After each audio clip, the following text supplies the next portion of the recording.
You are listening to the Archaeology Podcast Network. This is the thing that's going to solve the mound builder mystery. You can see the tool marks. Ancient tools and burials, plants and seeds, Neanderthals. All these things we make no apology are the study of archaeology. But we don't do dinosaurs. No, we don't do dinosaurs.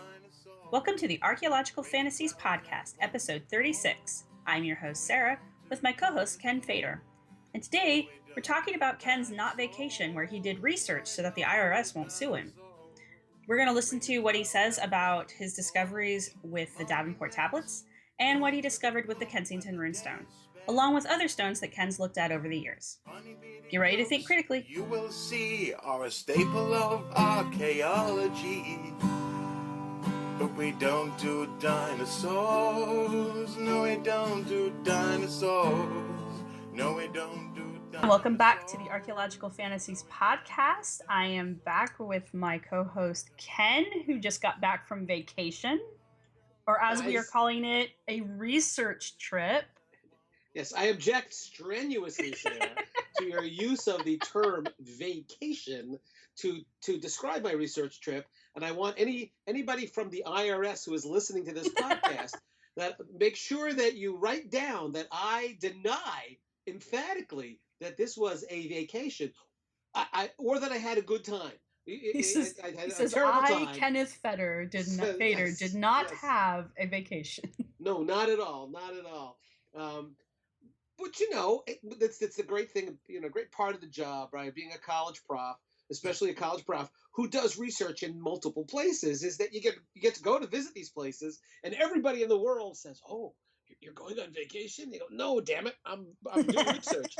But the funniest version of that was, it was several years ago. I was talking to my students, and it was around spring break, and I was going to Ohio to do like a grand mound tour and meet up with Brad Lepper and see some of the mounds out there. And so all these college kids, they're going to like Virginia Beach and Fort Lauderdale for spring break. And so they're all saying, well, "Hey, Dr. Fader, so where are you going for spring break?"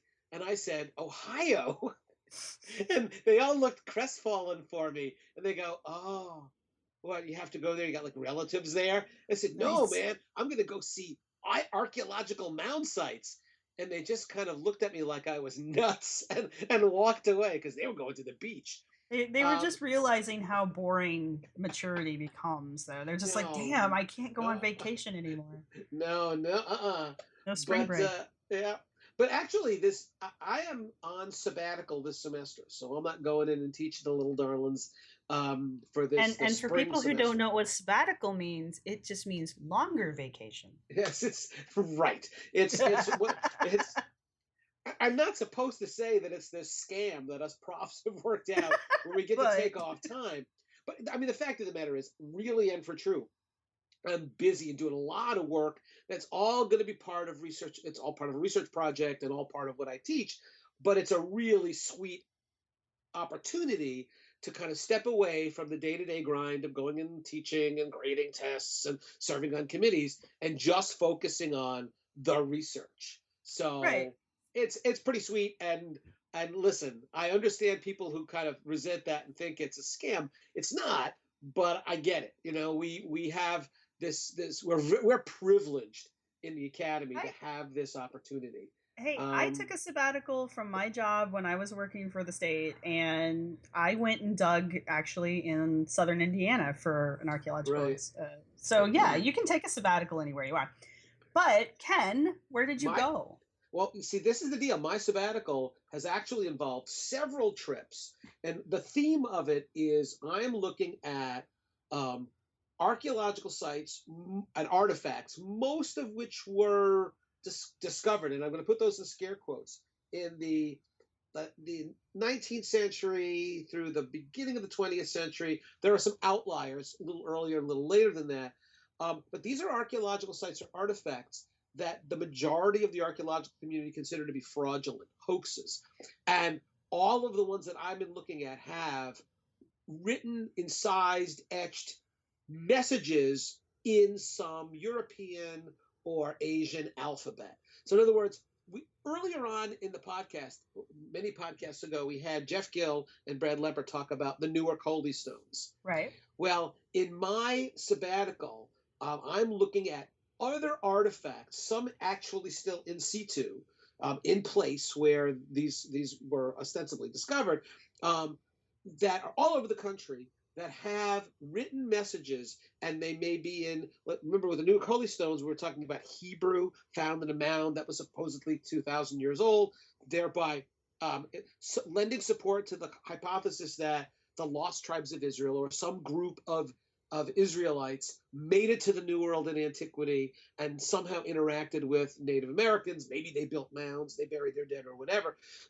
So it may be Hebrew, it may be Phoenician, it may be hieroglyphs, or it may be some bizarre and absolutely indecipherable series of letters or hieroglyphs found all across the country that were often pointed to as evidence that either Native Americans really were Egyptians or Israelites or Phoenicians, or that those people from Israel, people from Egypt, people from the British Isles, people from wherever, made it to the New World in antiquity and interacted with an already resident group of Native Americans or Indians and left behind physical evidence of that. And the physical evidence in the cases that I'm looking at, they are almost exclusively written messages. Kilroy was here, graffiti, tags left behind by these travelers. And in the latest trip, the one that I just returned from,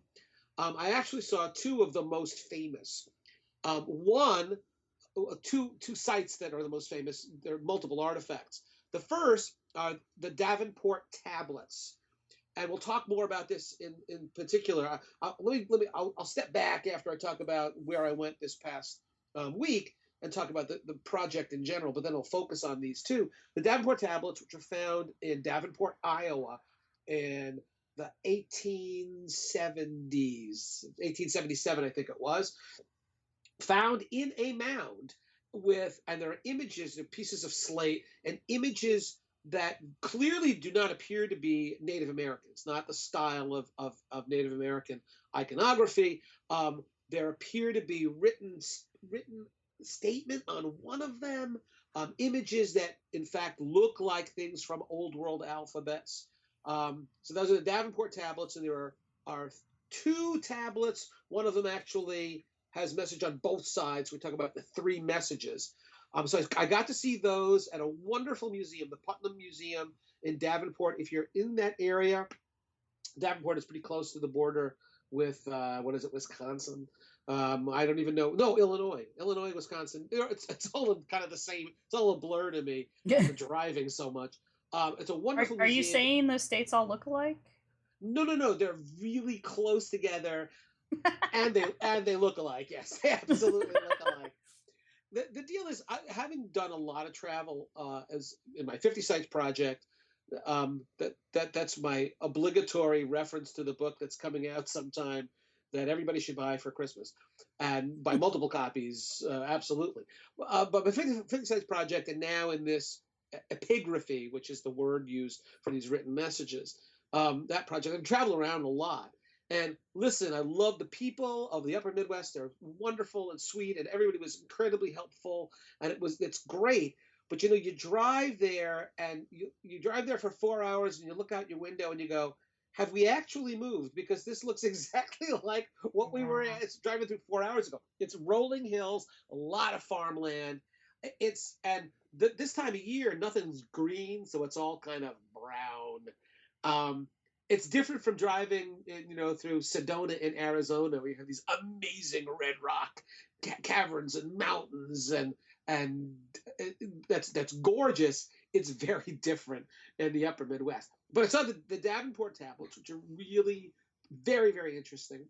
I'll talk more about that in a little bit. And then drove, it's kind of a long haul, to Alexandria, Minnesota, where maybe at this point the most famous of the epigraphic artifacts is housed, and that's the Kensington Rune Stone. Dun, dun, dun. Yeah, found in Kensington, but being displayed, and more about that in a little bit, in Alexandria. It's about 15 miles away. So I got to see that, and that's in 1898, I think, is when the Kensington Rune Stone was discovered, and again, in scare quotes, and it's been the topic of a lot of controversy. But actually, both Kensington more than Davenport still at this point, although both have generated a lot of controversy ever since their discovery. The Kensington Rune Stone is, and you can probably tell because they're runes, is that this is ostensibly a Norse artifact, an artifact with a written message on it that dates to the 14th century AD. So after the Newfoundland site, after L'Anse aux Meadows, we know that there are Norse living in, interacting with native people in Eastern Canada. This is obviously far to the west, and it's 3.5 centuries after the settlement at L'Anse aux Meadows. But that the idea here is that the Norse actually traveled up, I guess, the St. Lawrence River into the Great Lakes, portaged a bunch, ended up in this spot in the middle of Minnesota, and left behind this message, and then went their merry way. And that's the Kensington Rune Stone is one that's gotten a lot of recent ink because of Scott Wolter and his show America on Earth. I know Scott's one of your favorite people. I love Sarah. Scott. And, I love him. And he's and some of his work is in fact highlighted at the museum, the Kensington Rune Stone Museum. Yeah, oh yeah. We'll talk. Yes, we will talk more about that in a little bit. So those are the two that I've been to over the past week. Now, over the course of my sabbatical, I think there are like 10 of these sites altogether that I've actually gone to. And just a brief listing of those, and then maybe we'll break and then we can go on to the specifics here. But I've been to just to let people know, this was, in fact, a very common kind of discovery, especially in the mid to late 19th and early 20th centuries. And I think there's an explanation for why. Well, how come you professional archaeologists are digging tons of test pits? How come you're not finding these things anymore? Well, because no one's making them. Yeah, well, that's kind of a gentle way of putting it, Sarah. But yeah, I mean, the bottom line here is understand that there are. I'll let me go through them. There's the Los Lunas Decalogue Stone. This is in New Mexico, west of the town of Los Lunas, maybe like 20 miles, something like that. And Los Lunas is about 45 minutes from Albuquerque. So everybody knows where Albuquerque is. It's south of Albuquerque, and then to Los Lunas. Then you hang a left or hang a right, and you head off to what is effectively the city dump for Los Lunas, which is somehow appropriate. And then it's a nice little hike in the mountains, and you find this stone that has, just like the Newark Holy Stones, it's the 10 Commandments written on a block of basalt in Hebrew. Now that one's actually pretty recent, isn't it? Yeah, more recent than the others. Here's the deal about that. You and I know it's recent, but if you read about folks who are supportive of its authenticity, they're not convinced of that. The earliest historical reference to the existence of the Los Lunas Decalogue Stone is 1933. So we're still going to call it early 20th century. In some of the stories that are told about that discovery in 1933, the idea here is that some old guy brought an archaeologist out to it, and he told this is in 33, he told the archaeologist, well, I remember seeing this as a boy, and that dates it back to sometime between the 1850s, 1860s, 1870s. So the Los Lunas Stone conceivably was discovered in the 19th century, maybe more like, at least in terms of the actual evidence that we have, the eyewitness account of it, we're looking at 1933. Right. I think I've mentioned the fact that I visited the Heavener Rune Stone, which is in Oklahoma. One of the interesting things about these rune stones is, man, these Vikings, they're a coastal people, they're a maritime people. Right. They got these boats. What in the hell are they doing in Oklahoma and Minnesota? And I guess the argument is, well, you see, they traveled up the rivers and they I guess, portaged in some cases and then wandered around. And they certainly did go upriver in a number of cases in Europe. And so it's not inconceivable that they would have traveled further inland than just along the coast. But some of the two areas, the Kensington Rune Stone and the Heaven Rune Stone, seem really unlikely that if the Norse in fact traveled west of northeastern Canada, that Oklahoma and Minnesota do not seem to be the most obvious places for them to make landfall. Well, But and the other funny part about that is, the whole going up the river thing. People just always throw that out there. Oh, they went up the river. When you look at the route that they would have had to have taken to get close to wherever they supposedly landed and trekked within to the land that way, those aren't really boating rivers. Like there's parts of it where you can't get through, or else we'd be shipping on them. Yeah, if you're doing this boat ride thing, though, the rivers that are proposed as the avenues or by which the Norse entered into the heartland, those are not ones that if I were the captain of a Viking vessel, I would probably have said, no, screw this. Let's find a bigger river because they're not really navigable. No. But be that as it may, so there's and also Crack Cave, which lends itself to the obvious argument that to believe any of that stuff you have to be on crack.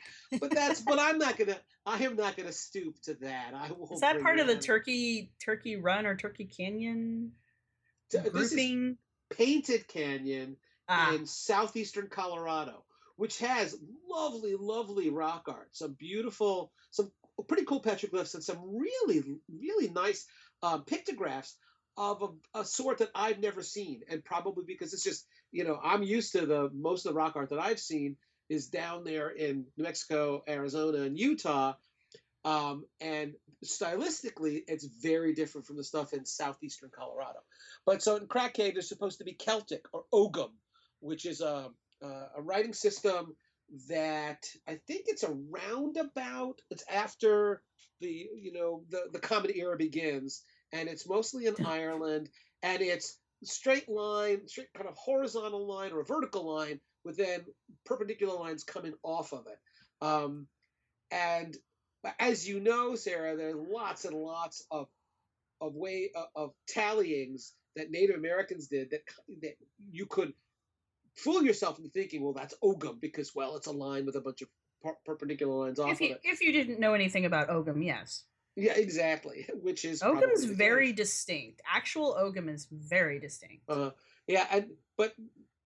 it's certainly I'm glad I went to the Picture Canyon in Colorado, because it was quite lovely. I have seen, what else have I seen? Oh, the Grave Creek Mound, which is in Virginia or West Virginia. I think it's West Virginia, which is a beautiful burial mound. It's a 60-plus foot tall, I think, Adena burial mound. And during its excavation, again, 19th century, a tablet was found inside the mound with some bizarre scratchings. In this case, nobody's exactly sure what language it's supposed to be. I mean, at least in the case of the Kensington Rune Stone and the Heaven Rune Stone, all right, those are Viking runes. If they're fake, somebody at least had a template on which they made these stones. But the Grave Creek Stone is just like somebody was high and scratching on a pebble, because it is of no known language. The interesting thing, I may have mentioned this before in a previous podcast, the Grave Creek tablet, it's on display there's a wonderful museum associated with the Grave Creek Mound, a very nice historical museum, and it's dedicated, as part of it's dedicated to the mound itself. And there is a display where they show you a replica of the Grave Creek tablet because the original has disappeared. Now, there are photographs of it, and nobody's sure what the hell happened to it, and maybe it ended up being sold to some collector in England. Nobody's sure. But the photographs we have of it allowed for an accurate replica to be made. But there in the display, there are about at least half a dozen translations of the Grave Creek tablet. And it's not that they are slightly different. It's not that, a name here or a word here has changed. They are utterly and totally, completely different. And I was just reading an article written by one of the folks at the Davenport Academy. This was written after the discovery of the tablets. So this is late 19th century, and he's trying to compare the Davenport tablet with other epigraphic artifacts found in North America.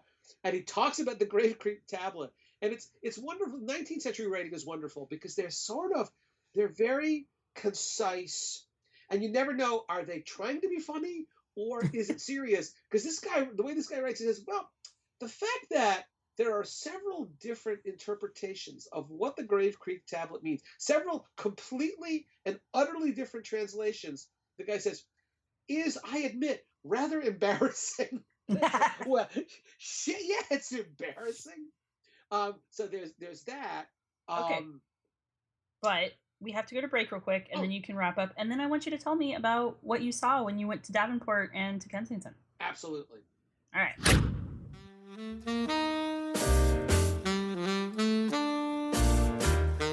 Telling a different story to the traditional lines of archaeology, the Anarchaeologist podcast seeks the stories and ideas that are often overlooked or not considered real archaeology. Video games, anarchism, and archaeology in the middle of hostile areas. Host Tristan doesn't search under the rocks. He destroys them. Available on iTunes every fortnight.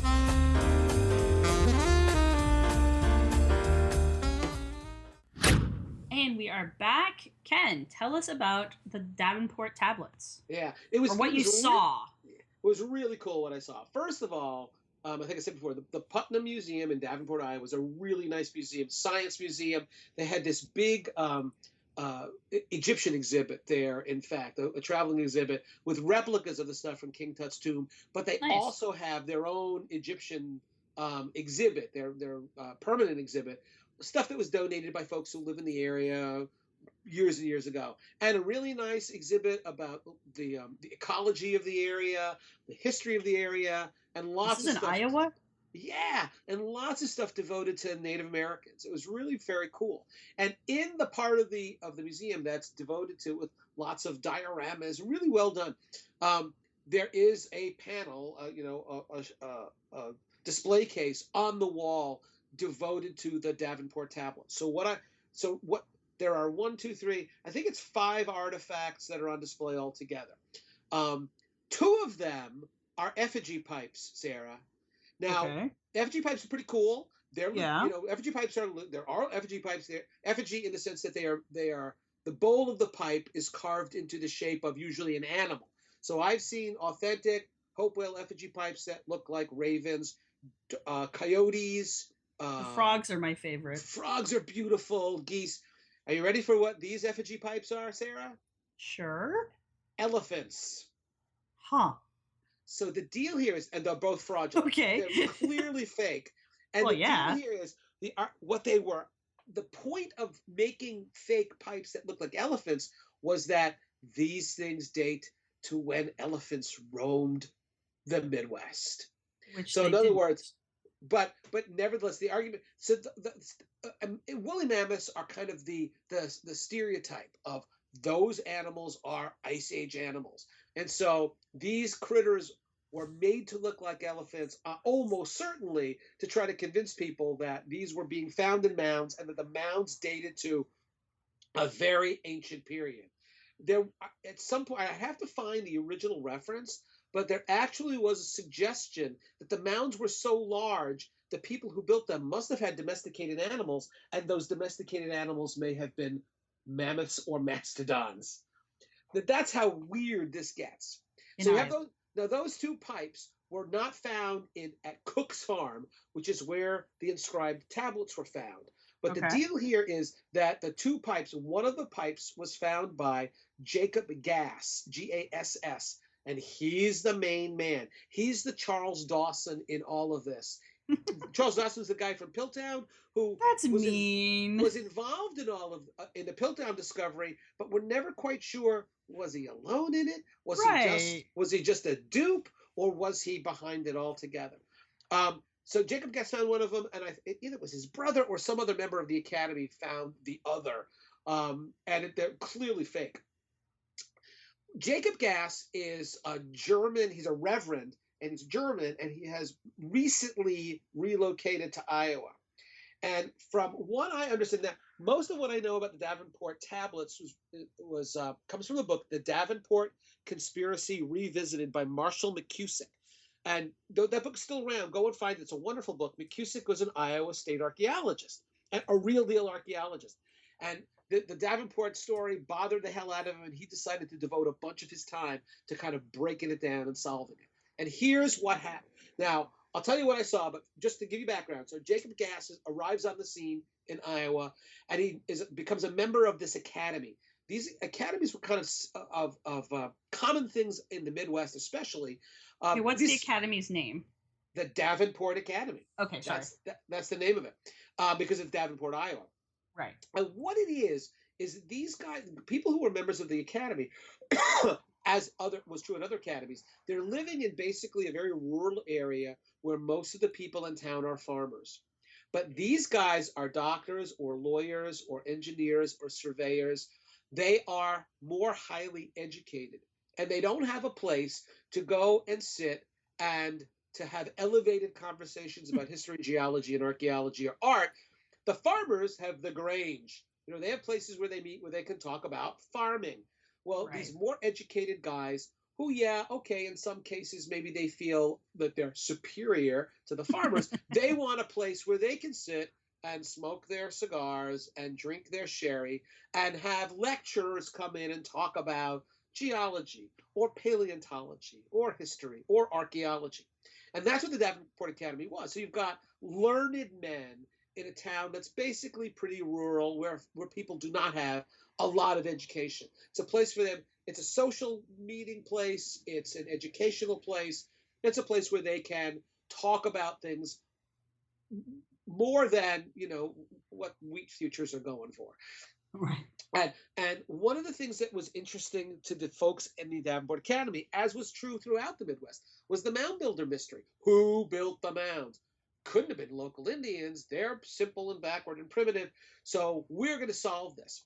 So the thing is, though, that a number of the people in the Davenport Academy had dug in burial mounds, and they hadn't found very much.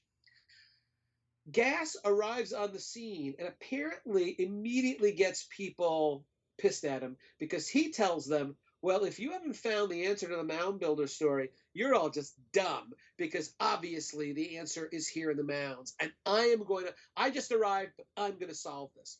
So he immediately puts people off and then hits a gold mine.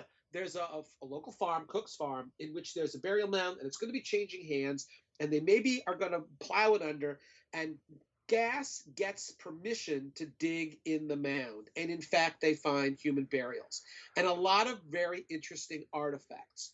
So the deal here is that the other members of the academy are kind of resentful of him. And there's a lot of talk about, how are we going to get this guy? How are we going to make a fool of him?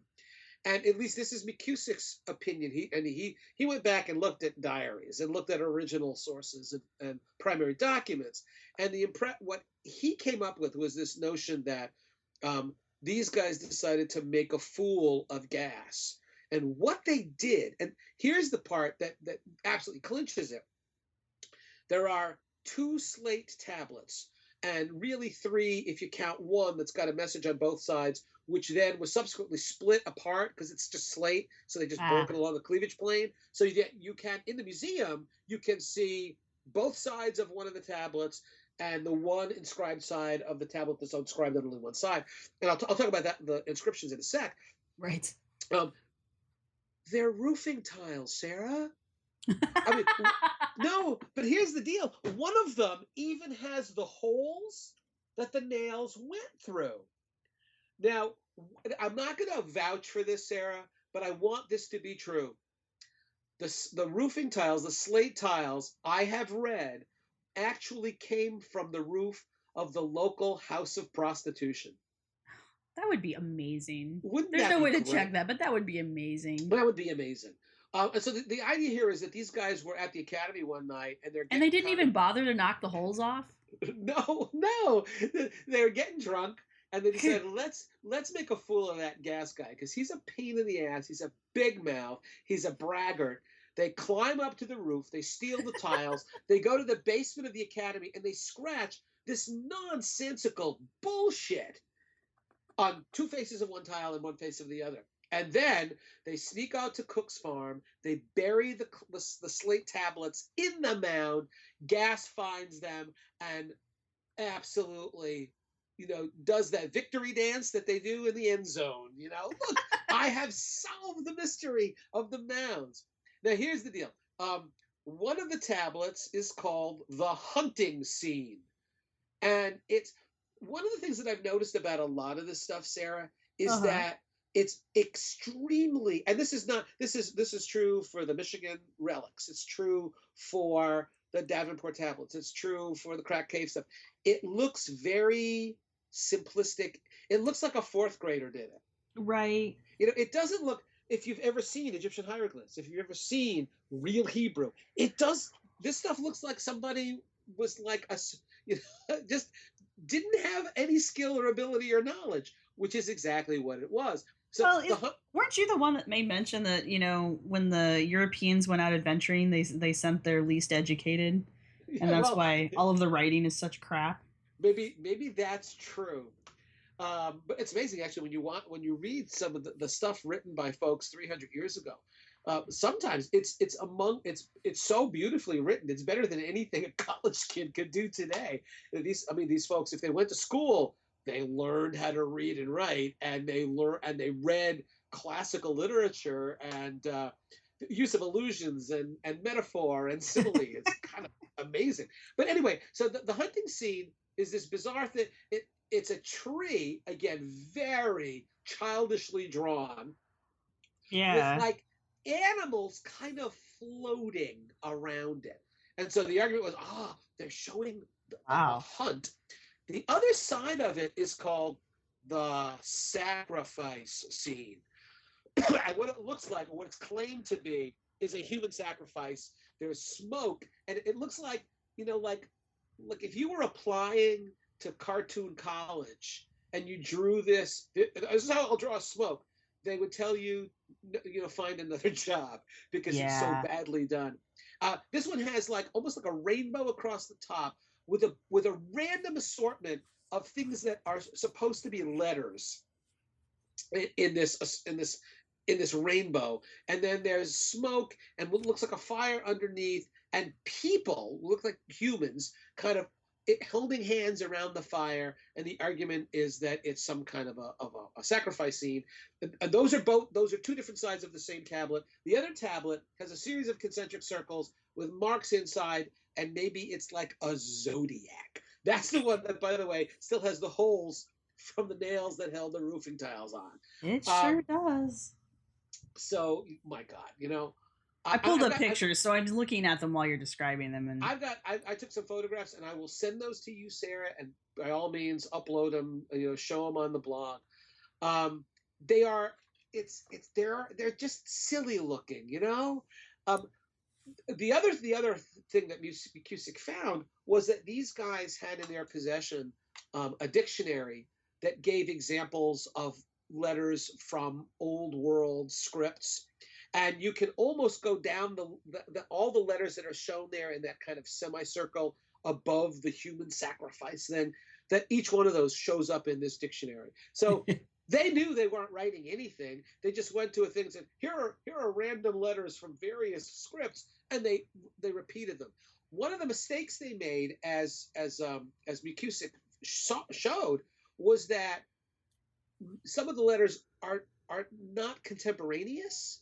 So that you've got a letter here that's like Greek, but that form of Greek wasn't developed until way after some of these other forms were developed. There's an ampersand, which is a modern figure that doesn't date to when the mounds were being built. So it's all kind of silly. Now the thing is, Jacob Gass announces upon this discovery, he's found this is the answer. Clearly, the people who built the mounds were old world people. They came to the New World maybe a couple thousand years ago. They left these messages in the mounds. And folks, my impression is that initially there was a lot of support for this, especially locally, because even though there were the guys who pulled the trick on him, they probably were steaming, going, "Oh, damn it, he's getting famous." And now if we say, "By the way, it was us who did it," we're going to seem like the assholes. And so they never spoke up. Like not even a deathbed confession. Well, here's the deal. There actually is a deathbed confession, and a lot of the details were McCusick based his reconstruction of the scenario on the details. There's a problem with the deathbed confession. And this guy says, "Yeah, we all got drunk. We climbed up to the top of the local sporting house or one of the local houses. We stole some tiles. We went in the basement. We copied from this dictionary. We plugged them in the mound, and we knew that this asshole gas, this blowhard, that he would find him and make a big deal about it. And then we would say, yeah, we're stupid. We just did it. We did this. We hoaxed this one drunken night, and you don't even know that the thing's fake." The problem is that the person who ultimately gave the deathbed confession, when you do the math, he was only a little kid when the thing happened. Okay. So it means that and what the notion here is that perhaps this was a story that his father told him, and in his old age he decided to insert himself in the story. So his confession is certainly not one that can be taken literally, but some of the things that were in this confession make perfect sense and seem to fit other stuff. So if we're talking about convergence of evidence earlier on in a previous podcast, how different streams all point in the same direction, you're on pretty firm ground when you say, "Yep, that's what happened." The streams are imperfect, and yet they all seem to lead to the same conclusion: that gas was a blowhard. They wanted him to humiliate him. The artifacts themselves, they are wonderful to look at. People, when anybody who doesn't know the whole story looks at these, the response that I've shown them pictures, the response is, "Really? People believe that?" And I said, "Yes, some people did." The thing, though, is my thing. Why did they immediately assume that it had to be Europeans? Why didn't they associate these artifacts with the native tribes? Now that's a really interesting question, Sarah. And that actually harks back to another artifact that I've seen that I haven't talked about here tonight, back in Massachusetts, Dighton Rock. That's Dighton. And that was found a little earlier because folks, that's the funny thing. When you're a New Englander and you're driving past towns that were established in the 17th century, and that's old, and you go to a town in Minnesota, and it's like antiquity is 1880. You go 1880. I have socks that are that old in New England. There are centuries difference in terms of the depth of antiquity. What passes for deep time in Minnesota is, well, wait a minute. I live in a house that's built in 1840. People didn't even get to some of these towns I drove through until the very late 19th or early 20th centuries. Right. But Dighton Rock, when Dighton Rock was first discovered, this is in fact a rock that's covered with petroglyphs. One of the common reactions, and this will blow you away, was that Indians were not capable of scratching messages into rock. Yes, I forget that. I've actually seen, now, I'm not supposed to say this, but I've been reviewing a book, not written by me, about this stuff. And this was a wonderful book. And I hope when it's published, maybe we can get him on the show, because absolutely we'll get the author on the show. But he found quote after quote after quote of learned gentlemen in North America who, when confronted with rock art, concluded, "Oh, well, those must have been made by Europeans or Africans or Asians, because Indians, no, they would never take the time. They don't have the intelligence. They don't have the skill to scratch lines into rock." They really said that. And so What's funny too is in a site that we haven't mentioned, but it's a legitimate site, wonderful site to go see, is the Jeffers Petroglyph site, which is in Minnesota. It is a real wonderful petroglyph site, and guy Tom Sanders, who is the director of the site, he's works for the Minnesota Historical Society. He gave us a personal tour of the petroglyphs, and they're amazing. The reason I bring it up, and if you're anywhere in central Minnesota, go check out Jeffers Petroglyphs. The place opens up, I think, on Labor Day, Memorial Day. But the thing is, they actually compared the Jeffers Petroglyph site to Dighton Rock. There were people saying, well, Indians couldn't possibly have done this. And you have, who's the painter? Catlin, who's painting Native Americans out in the Midwest. Right. And he saw Jeffers petroglyphs, and he saw some of these petroglyphs in Minnesota, and he actually wrote a letter to a New York newspaper saying, well, all this fuss about Dighton Rock and the Indians couldn't have done it. We have petroglyphs out here, and we have living Indians who can translate them for you, who can tell you what they mean because their ancestors actually did it. We're the ones that wrote it. Exactly. But that's why this is obviously Dighton Rock it was discovered much earlier, but Catlin is around about late 19th century. So it's around about this period. You still have people finding rock art, real rock art, and saying, well, no, it can't be. There must be Hebrew in there somewhere. There must be, oh my God, in the case of Dighton Rock in Massachusetts, they said, well, maybe it's Portuguese. And it proves that the Miguel Corte Real, who was a real guy, a real person, who in the early 16th century was a navigator. He disappeared in the Atlantic. He actually maybe made it to Massachusetts and scratched messages into a rock that already had scratches on it, that maybe those were Phoenician or Egyptian.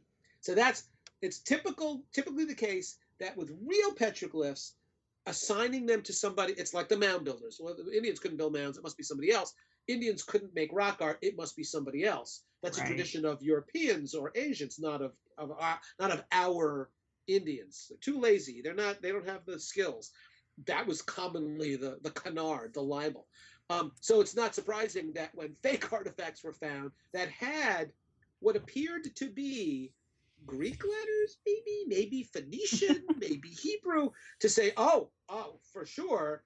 Apparently, they were big on diversity back then, Sarah, because they had people from every possible old world group and every possible alphabet and every possible hieroglyphic writing system shows up on the same goddamn tablet found in a mound, in a burial mound in eastern Ohio. Hence why there are so many translations of it. But we have to go to break really quick. Sure. And then we can talk about Kensington. And then we're going to talk about the Kensington Rune Stone, yes.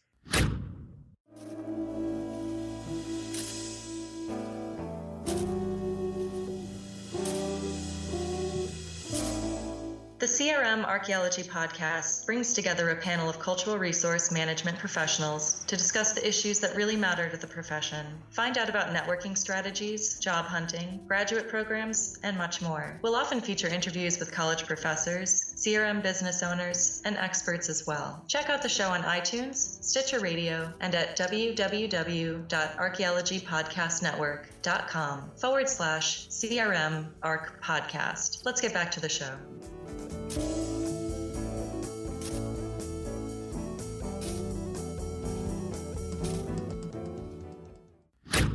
And we're back. And Ken, tell us about your adventures with the Kensington Rune Stone. Right. Well, just to bridge it, if you go and see the Putnam Museum and see the Davenport Tablets, it's a lovely display, and they are right up front. They tell you these are important because they are famous archaeological frauds. They quote Marshall McCusick. There's no question about it. Look, folks, these things are fake. And that's cool. And it's important because they are part of American history when people were looking for an old world presence in the new world to somehow kind of deny the capabilities of Native Americans. So then we drive to Alexandria, Minnesota, which is this lovely little, Scandinavian town. The reason it's a Scandinavian town is there's like this 40-foot tall Swedish lumberjack sculpture overlooking the town, which is a little bit disconcerting. Now here's just to show you the context of the Kensington Stone. Number one, it's in its own museum in Alexandria called the Kensington Rune Stone Museum. But when you walk in, you realize it's the Chamber of Commerce. So clearly, there's something about the Kensington Stone that the Chamber of Commerce feels is an important thing to tether onto, to kind of hook onto, because it's what makes Alexandria special or different. And you walk in, and the people there are lovely. They couldn't be nicer. But very clearly, they are invested in believing that the Kensington Rune Stone is the real deal. And so you walk in, and there's a kind of, not a rotunda, but a big room when you walk in, open the door, and there it is in a glass cube in a place of honor with dramatic lighting, and there it is. It's much. Here's how dumb I am. It's much smaller than I thought it was going to be. It's only like about 3 or 4 feet tall. And the reason I thought it was much bigger is that, I don't know, 10, 20, 30 years ago, at the find spot where Swedish immigrant Olof Ullman ostensibly discovered it, they had a replica made that's like 10 times bigger than the real one. So I remember seeing a photograph of a bunch of kids around this runestone that was freaking gigantic, thinking, and it's not that big. That's a hell of a runestone. Turns out that's not the runestone. So yeah, it's actually pretty small. And the deal is, the runestone tells a story. It basically tells the following story. All right, so we're a bunch of Scandinavians, and we got Norwegians and Swedes, and we went and fishing, and we came back, and a bunch of people, the place was decimated. A bunch of our guys were killed. Holy crap! We're peace out. 13. Right. I think it's AD 1342. Peace out. Screw you guys. We're going home. And this stone is left there to commemorate or memorialize their their presence there, and also the death of, I think, 10 of their comrades. All around it, there's like a 9-minute video doing a little bit of the history of the rune stone and the story of its discoverer, this farmer living in Kensington. Here's another thing that I thought was hilarious that nobody ever questions. The rune stone is located now in this museum in Alexandria, Minnesota. It was discovered, I think it's about 15 miles away in the community that is today called Kensington. That's why it's the Kensington Rune Stone. Right.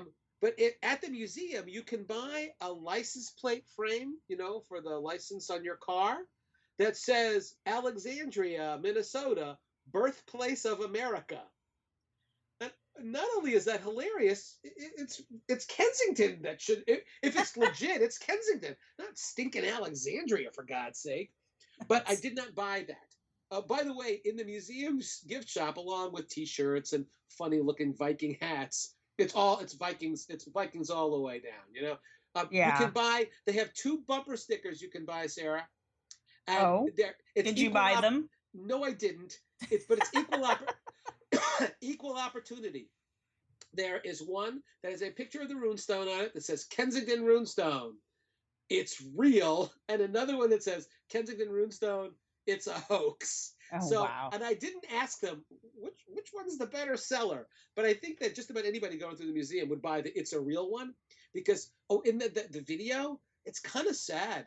Their primary argument for why Olof Ullman, the guy who found it, who's usually among skeptics, they point to him and say, you know what? He did this. He pulled this off. He's just a joker. He's usually the guilty party, yes. But here's the deal, and I did not know this. Well, the argument they give is that, he was not intelligent enough to have done it.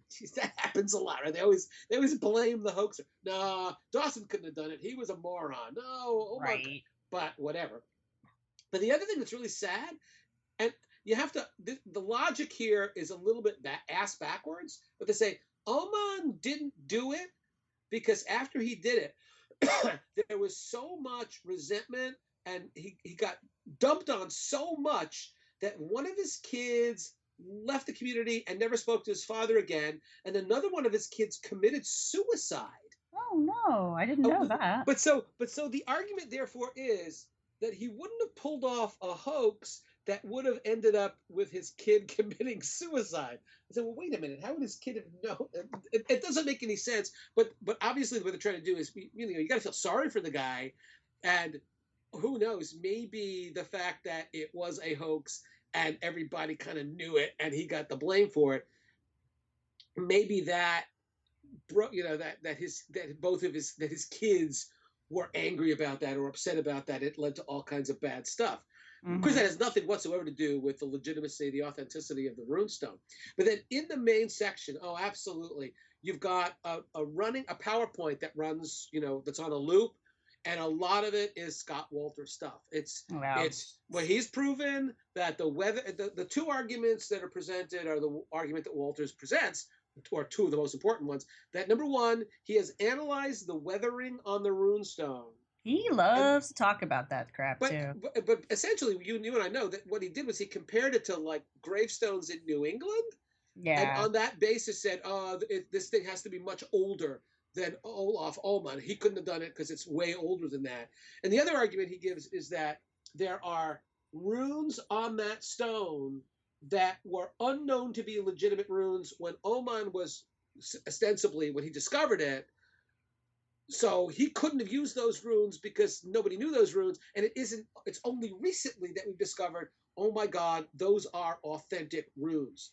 So in other words, there's a time problem there that Ullmann couldn't have done it. And that's the argument that's given again and again in that script. And one more story before I get back to the archaeological evidence for the runestone is I actually drove the 15 miles or whatever the hell it was from Alexandria to Kensington to go to the Ullmann farm, which is now it's a park. It's a municipal park. Okay. I'm not sure if it's a state park or a town park. His farmhouse is still there, lovely little white farmhouse. It's closed now. It opens up, I think, in this, when the weather gets nicer and they have people actually there to give you tours. So it was closed. I got a couple pictures of it. And then it's nearby. You just walk this little path, and there's a sign, a brass sign or bronze stuck into a stone saying, this is where Olaf Ullmann found the Kensington Rune Stone. Now, really cold that day. It was really windy. Weren't a lot of people out and about. But I was there taking some pictures, and another car pulls up. And the guy gets out of the car, and he's a big, tall guy with blue eyes, like everybody else in Minnesota, right? He's probably Scandinavian. And he comes over to me. Sarah, he's making a pilgrimage. No, for reals. And he's there, and I see he's really emotional about it. And he turns to me, Sarah, and he goes, oh, wow, it's amazing. And he looks at me and he goes, are you Scandinavian? Nice. I said, no, dude, I'm not Scandinavian. He goes, it's all right, but still, this is an important place. And then he went ahead and, walked around. My suspicion is the impression. Oh, and as you drive from Alexandria to Kensington, along the road, there is a real, very well made, professionally made series of road signs that have a picture, a drawing of a Viking boat in full sail, and it says you are on the Viking Trail.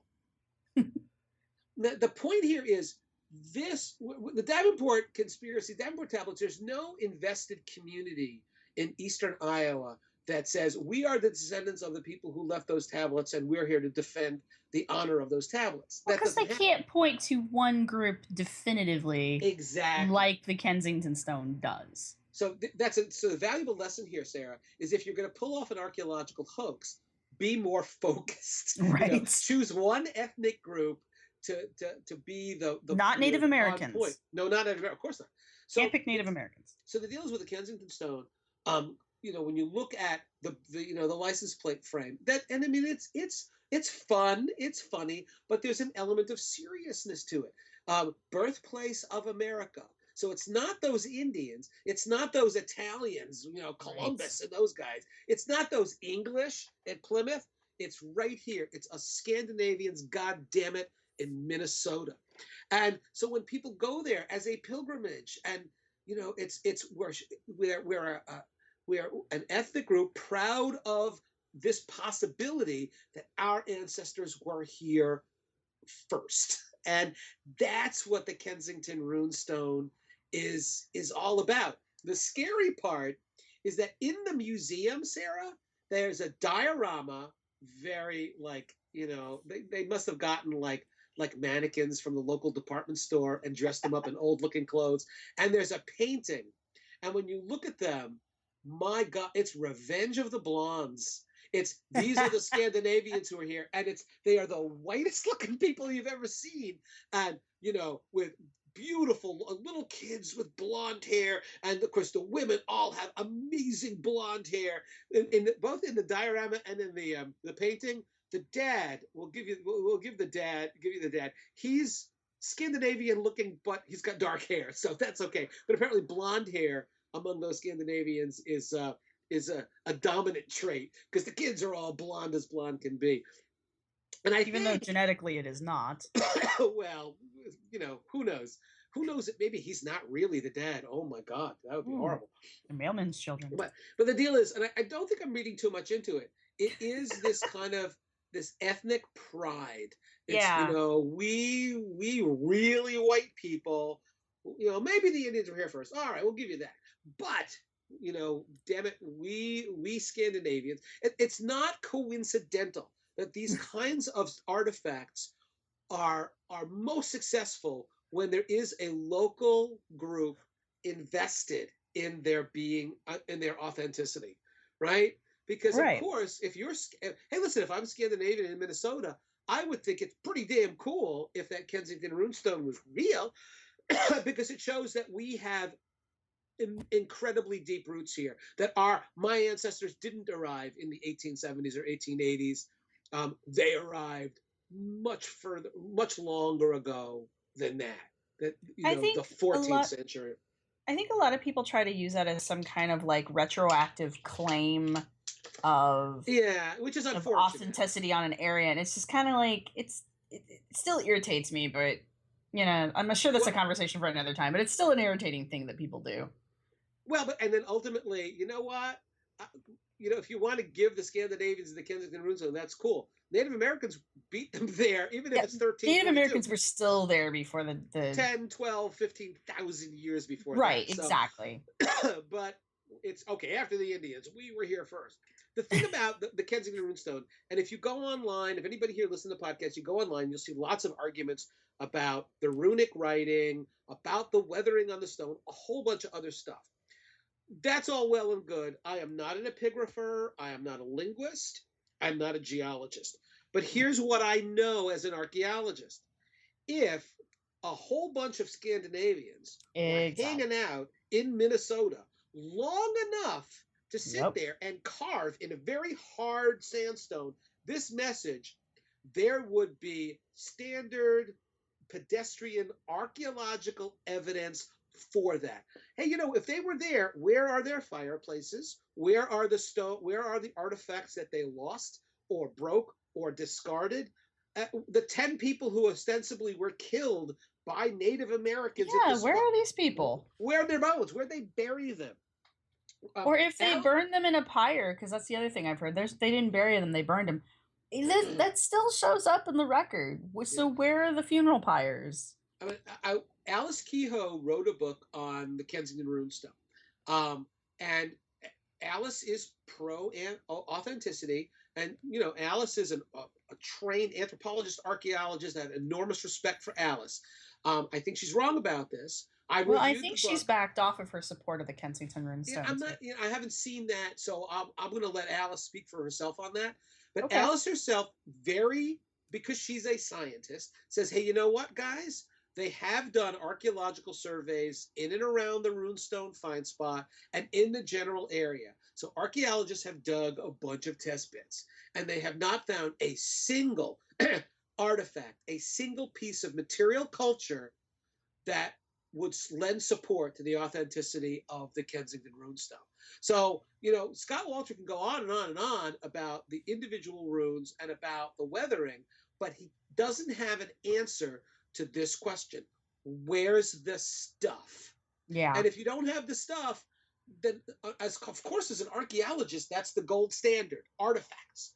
The reason archaeologists laud the work of the Ingstadts at Lonceau Meadow is because they exactly found the stuff, the material evidence that supported the sagas were largely accepted by historians, but you got scientific archaeologists saying, well, those are good stories about Vinland and about the Vikings coming here, and it all makes sense. But without the smoking gun, meaning the ring-headed bronze pin and the iron boat rivets and the iron smithy and the Viking boots and the house remains, all you have is an interesting story, maybe a compelling hypothesis, but you don't have proof. That's exactly what we have in the Kensington Rune Stone. There are a lot of reasons to believe the thing is a fake. Forget my reasons for believing it's a fake. Forget my just so stories. But forget those who support pro-authenticity. Forget their just so stories too. Find the Viking encampment for the guys who obviously were traveling throughout Minnesota. Find one goddamn encampment, and now we'll say, hey, you know what? That lends greater credence to the claim that the Kensington Rune Stone is legit. But without that, I'm sorry. There just isn't any material support for that claim. Yeah, no. Yeah. And the stories around it are just very suspect as well. I mean, it's the whole discovery story, and there is another deathbed confession there, and that one's a lot more reliable than the last one. It's just, I will never say that the Kensington Rune Stone is an authentic artifact. So, and I don't think there's anything there. And that's, Sarah, as somebody who you do a lot of CRM work, right? So I do. You, in your work, did a whole, I think the technical term is you do a whole shit ton of test pits. And archaeologists all over America, I mean, it's an interesting, I think we're heading towards the end here. And here's the general thing. These artifacts, these epigraphic artifacts, these artifacts with Old World writing, Old World script, almost all of them are discovered in the middle to late 19th, early 20th centuries, when there was a lot of controversy about who are the Indians, where they come from, who built the mounds, and that as soon as the field becomes professionalized, as soon as archaeologists start getting a background in geology, in stratigraphy, in history, in anthropology, and start getting a lot of, and to go out and dig, you have to have some experience, and you dig with a mentor, and by the time you're doing your own field work, you know what you are doing.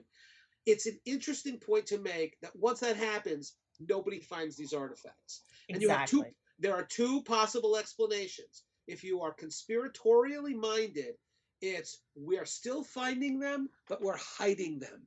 We're keeping it a secret. Me and Sarah, we find this shit all the time. We're up to our asses in Viking rune stones and Phoenician and hieroglyphs. But I know I'm running out of space. But for some perverse reason, we don't think you could handle the truth, so we don't tell you. So that is one possible. That's one hypothesis. The other hypothesis is they're not being found because they don't exist, and because people realize archaeologists today, they're probably too good at figuring out disturbance in soil and too good at measuring weathering, and that they couldn't be fooled. And besides which, it's not like a big issue anymore. Who built the mounds? Who are the Indians? We know all that stuff. Archaeological evidence, genetic evidence, historical evidence, ecological evidence, epidemiological evidence all shows, hey, you know what? They came from Asia. They built the mounds at some point after that. And so... Well, and the other important thing is that the field was very young back then. Oh, yeah. And anybody could have been, like you were saying, anybody could have been an archaeologist. Jacob Cass was not an archaeologist. He was a reverend who dug holes. Right, but it was a thing that, like, a lot of wealthy people would just declare themselves antiquarians and go off and start digging holes. Oh, and sure. It was accepted. Oh, you're an educated person. Well, you're duly qualified to go dig holes. And like you said, it wasn't until the field started professionalizing and started becoming where people started saying, maybe we should know what we're doing before we go digging holes. You should be able to recognize a stratigraphic exactly. sequence. You might keep things in situ and see what the associations are. You might cover organic material. It's a good thing. thanks to the early the early development of the field. I mean, that's how we learned what we needed to know, and there were a lot of really important, not exactly archaeological discoveries, but field discoveries, like things that helped build the field into what it is today, that were made during that time. Technology and technique became a thing. But the reason why you see that rash of fake artifacts that all pop up in that exact same time span is because it was easy to do. We didn't have all the answers yet. But the other important thing is every time one of these things pop up, there was a huge skeptical response to each one of these. So it's not like they were always accepted outright. There was always somebody who was willing to say, no, this isn't right, this is a fake. Yeah, and then science eventually corrected itself. But what's interesting, and there's a good sociological, anthropological study of this. There's a real us and them undercurrent here. Yes. So it's us local people. Yes. We found this cool stuff. You pointy-headed Easterners at Harvard, you say they're fake. Well, it's us against them. We are. We're Scandinavian. We're Irish, Scottish. We're Celts, and you English. The assumption is that the scientists back east are all from an English heritage, and you're telling us that this is fake, that we don't know what we're talking about. Right. You're scientists. We are simple people. We don't know what we're doing. So there's that us them. So that you got people like Cyrus Thomas at the Smithsonian saying, oh well, no, the Davenport Tablets, these are clumsy fakes. Of course they are. And then people then respond to that, resenting that this outsider is trying to impose his orthodox view on us when we have the answer and he doesn't.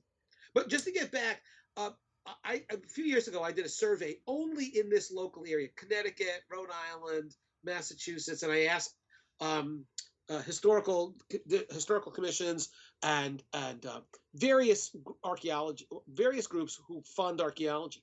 How many test pits are dug in your state in a given year? And by the time, the numbers are in the tens of thousands, even hundreds of thousands, even for a small area over the course of, say, 10 years.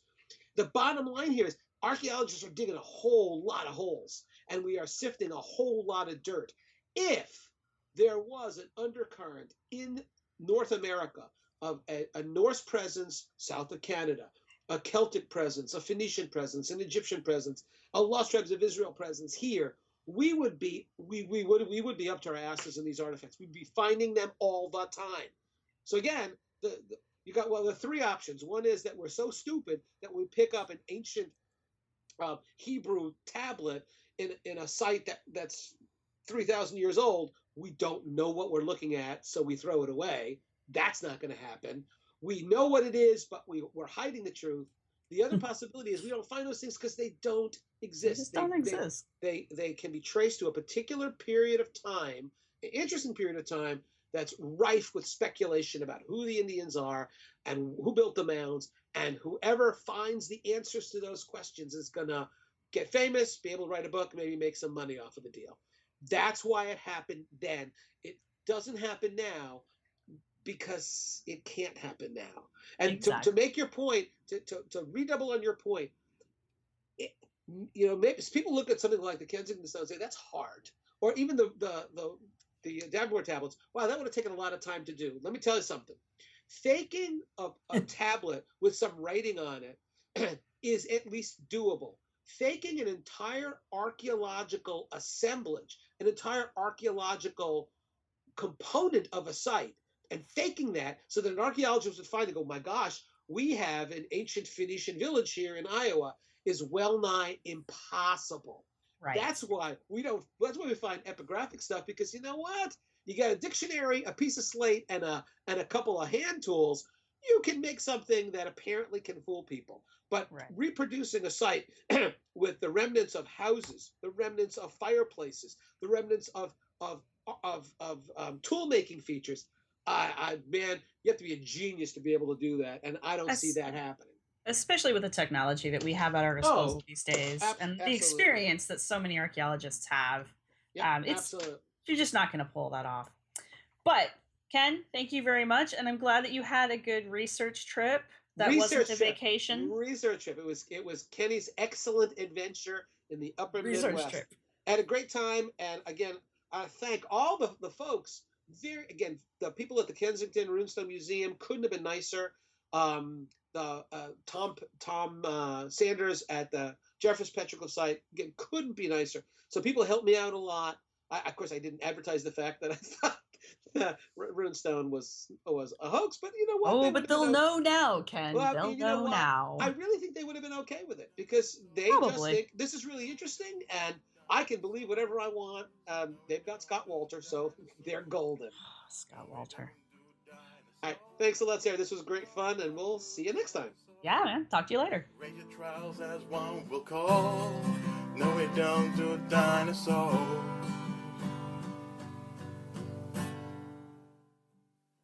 Thanks for listening. We hope you've enjoyed it.